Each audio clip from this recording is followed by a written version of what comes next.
that up. Stretch it out before every game.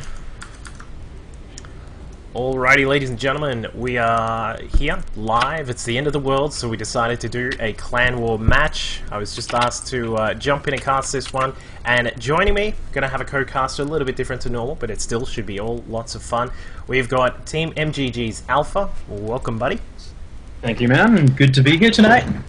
Great way to spend the end of the world. Exactly, it should be a whole lot of fun. And so for you guys in chat, please let me know if there are any sound issues, if you can't hear Alpha, if you can't hear me, all these types of things, the game sounds, all these types of balances. Haven't actually had a whole heap of time to try and fix that up, but everything is sort of as it normally is, so it should be okay, but let me know if there are any troubles. But yeah, so it's going to be TCP, Team Carbon Pressure against iVn. Should be a whole lot of fun. We got a lot of Grandmasters players on both sides of the table, and we'll actually get straight into what looks to be a TVZ, I'm guessing, to start us off. Looking like. Yep. Oh, hang on. We got to make sure. If I don't, can you make sure you let the guys know TCP needs to be blue.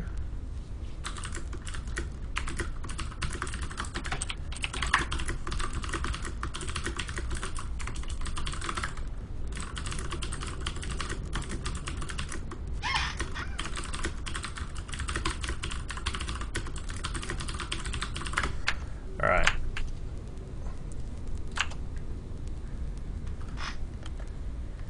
So how's everyone in the chat's day been for the last day of the world? Forbes is in here watching him do some streaming earlier on today. Oh yeah. Well, I was playing some CSGO, failing, because I suck at FPS games. Yeah, have you tried Halo 4 at all? Any of the Xbox? Nah. Been having a bit of fun with Halo 4 actually. I used to do Halo well before I started playing StarCraft and all that, and then as I got into StarCraft, played a lot less Halo, but I still do it every now and again. And Halo 4 actually kind of is really fun. Oh yeah. Well, I sort of fell out of Halo after Halo 2, so yeah. My opinion, Halo 2 was by far the best one. Yeah, like I liked that one, but then I started to fall out of it. But yeah, so I don't know. I might go back there someday, but we'll never know until I actually try it. But for now, it's just all the PC stuff, as I'm sure most of you guys in chat are ready for as well. We're going to get straight into this game. It is going to be a Terran versus Zerg between iVn and TCP. And we'll jump into this and see how it goes. Alright, so I will need to fix up that starboard. Yes, I know, guys. Don't worry. Someone remind me if I do forget, though. So let me just note all this down. And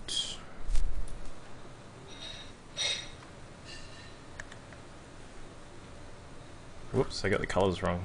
Awesome. Got iVn going red and TCP going blue tonight. Yep.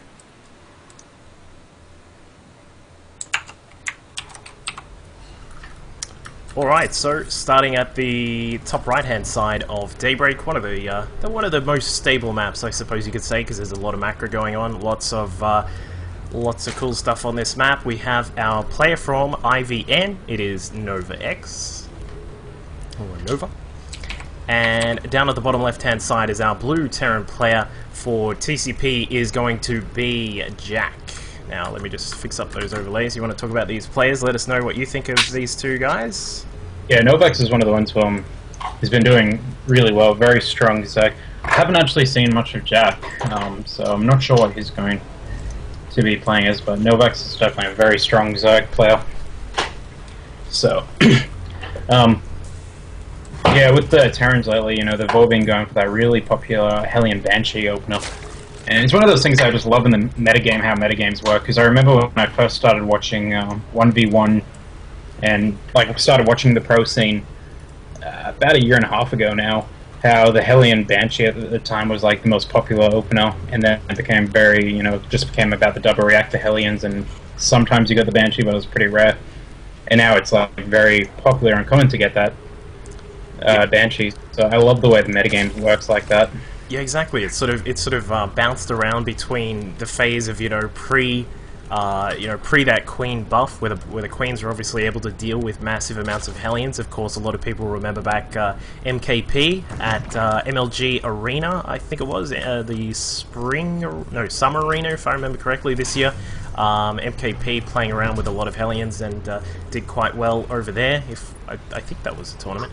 Yeah, and then of course the Queen buff comes along. You get a lot less Hellion usage, and then things sort of change around. You get the Banshees, and now of course, as we see from time to time, a lot of players like Life who go for quite a lot of Lings. You see players start to say, all right, well, he's getting a lot of Lings instead of getting 6, 7 Queens or whatever.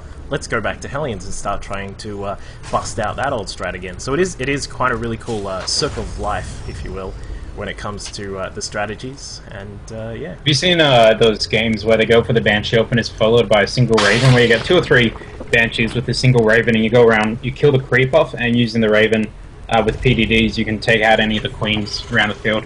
Gives you a really nice bit of map control. I've seen it done in a couple of Code A games. I'm trying to think of it. I've seen it in Code S. That's pretty cool. I'm pretty sure the tanks come a fair bit slow with it, of course, because you're spending so much gas.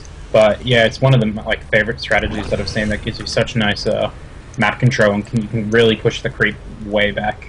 That is pretty cool. I haven't actually seen too much of that, but as you can see, it looks like Jack is going to have a quick look in with 1 Marine. This guy has made his way all the way across the map. He's going to get inside the net, and I don't know what Nerd Rex is going to be thinking. Where did this guy come from? Save the drone, and he does kill the drone at the last moment, just as it was about to start the extractor. Really nice positioning, put it between the mineral and the gas, so that 1 Marine can take out a second drone.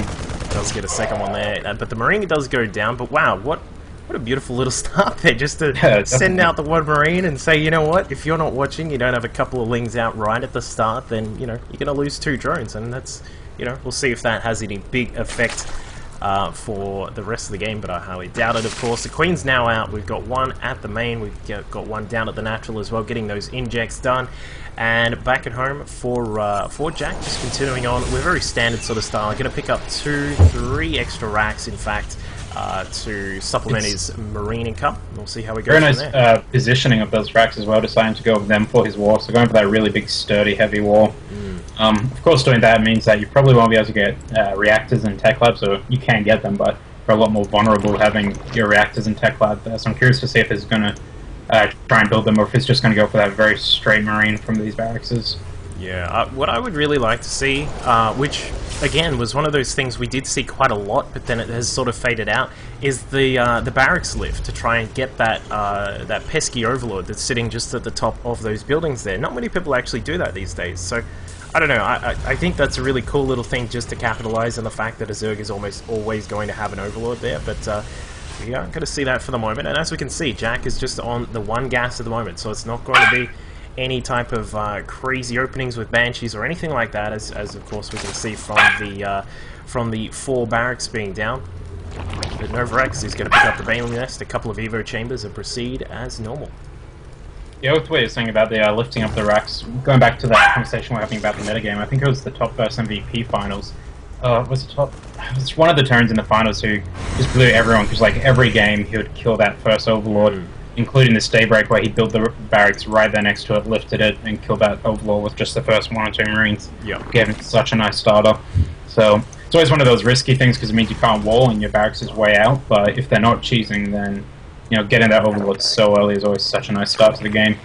Yeah, and it looks like Novarex actually going to just run straight through inside the main base. 2 Lings did get through, got shot down at the natural, but now there's 1 inside the main. He's going to be able to see that there is still only 1 gas here from Jack, so he's going to be aware that it is going to be something pretty heavy bio right at the start here, perhaps some kind of push to come along with some upgrades. I'm thinking perhaps... no, actually no, he's sort of hard to tell because he hasn't really picked up too much gas, but I think this might be something along the lines of a stim-based push. But we'll see. Jack now is heading across. Yeah, he is moving out of just this pure Marine army, and that's what he's been getting from the huge number of barracks he had with that wall. Well, not huge number, but the 4 barracks without the Tech Labs, without the reactors, has let him got this good strong army of Marines. But in the same hand, Novax has been picking up Banelings at home, like getting nice and ready for defense with that. And with the Overlord, he did spot these Marines moving out, so he will have lots of Zerglings and Banelings ready for this army. So it's going to come down to if Jack can split, and he might just be poking away. That's a beautiful move from Jack, just doing a shock. Comes out up to where Novak's can see, so Novak's, instead of getting drones, gets the look, is making 26 Zerglings right now, plus all the other Zerglings he's made. Then he pulls back. He's basically killed a bunch of drones with that push, without losing any health or any units himself. Without firing a shot, he's killed some of those drones. Very cool little strategy there from Jack. Just that the fear of the fact that there could be 29 Marines inside your third base is a bit of a scary thing to comprehend. So I agree, really nicely done from him. And now he actually catches the Overlord at the third base. Did snipe that down. There is a bit of recarpeting going on there, but that'll dissipate shortly. But that actually puts NovaX just slightly behind on his supply count.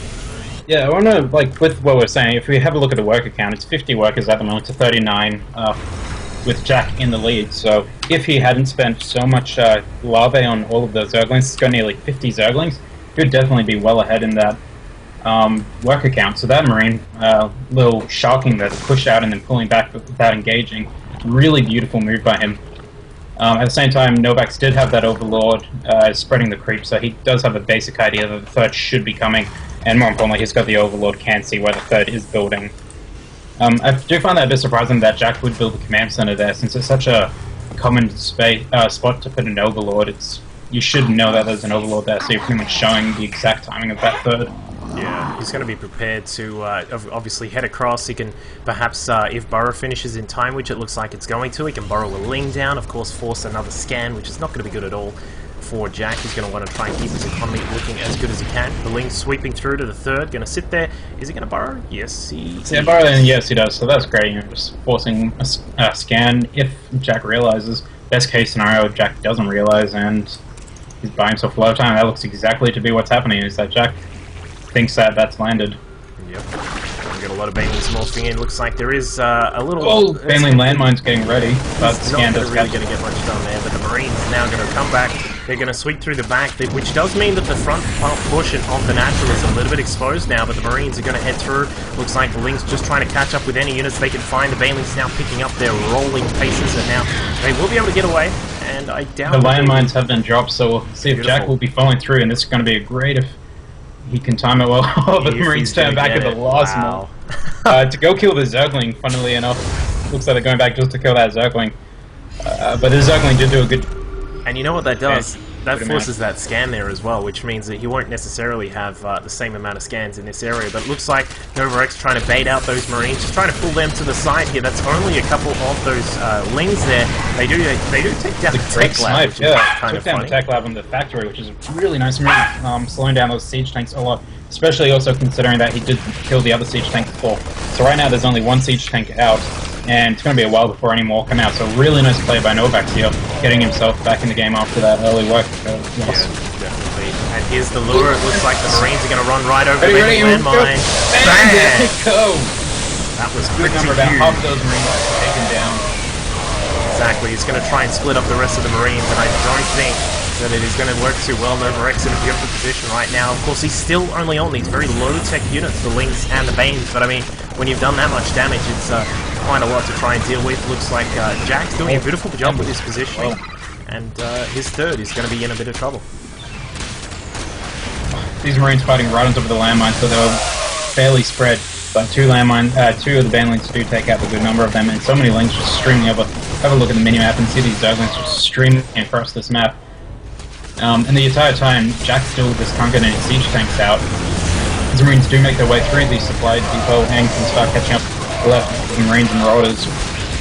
They're just starting to pick everything off. That is a GG, so Jack takes game number 1 here for TCP, meaning that we'll have to put them up on the scoreboard. Really nicely done. NovaX takes the game, for iVn. Just totally messed up that one. But yeah, really passive game for the first sort of 5 minutes or so, and then it's just like Baneling explosions. So yeah, I think that was really nice, because I think that Marine push did such a good job at delaying the droning, but Novarax definitely used the Zerglings that he did make. Because when you do that push, you want to go straight back into a really defensive state. because he's then got those attacking units that he doesn't want to use to attack at that time, but they're not doing anything else. So chances are he will try an opportunity to attack. So if you can get back and get into a really nice defensive state, then he's basically wasted the lava. But yeah, Novak's did a really good way of maneuvering around that circle, the Marines chasing them, and through that he was able to pick off the siege tanks, keeping the count low. Picking off that tech lab was absolutely huge because it meant that the siege tank count was non-existent that entire game. Yeah. And without those tanks, of course, you can't do very well against all the Banes that come through. And if you don't do well against the Banes, then your Marines are going to have a very hard day. They're going to think it's an apocalypse. And, you know, I'm still looking outside the window. Can't see anything going on, so we should be okay for the moment. Of course, you know, it's not meant to happen for a couple more hours. I mean, it's meant to be, what is it? 11 past 10